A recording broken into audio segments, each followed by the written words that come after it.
শুধু নির্বাচনই নয়, ক্ষমতার ভারসাম্য ও বিকেন্দ্রীকরণই মৌলিক সংস্কার। আখতার হোসেন। জাতীয় নাগরিক পার্টির এনসিপি সদস্য সচিব আখতার হোসেন বলেছেন, মৌলিক সংস্কার বলতে শুধু নির্বাচনী সংস্কার নয়, ক্ষমতার ভারসাম্য, জবাবদিহি ও বিকেন্দ্রীকরণকেই আমরা মৌলিক সংস্কার বলে মনে করি। আজ মঙ্গলবার সকালে জাতীয় সংসদ ভবনের এলডি হলে এই কথা বলেন আখতার হোসেন।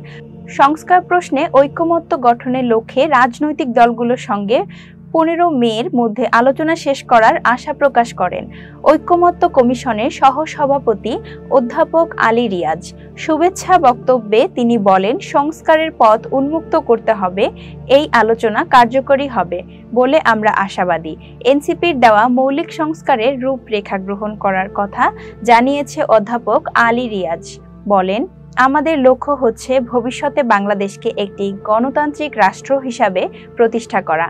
ঐকমত্য কমিশনের আলোচনা সেই পথরেখা তৈরি করতে সহায়ক হবে। আশা করছি এই পথরেখা ধরে দ্বিতীয় পর্যায়ের আলোচনাও এগিয়ে যাবে। এর আগে আখতার হোসেন বলেন, মৌলিক সংস্কার বলতে ক্ষমতা কাঠামোর গণতান্ত্রিক সংস্কার, এক ব্যক্তি কেন্দ্রিক ক্ষমতা কাঠামোর অবসান, শান্তিপূর্ণ ও নিয়মতান্ত্রিক ক্ষমতা হস্তান্তরের সুনির্দিষ্ট রূপরেখা, রাজনৈতিক ও সরকারি প্রভাবমুক্ত রাষ্ট্রীয় প্রতিষ্ঠানের স্বাধীনতাকে বোঝানো হচ্ছে।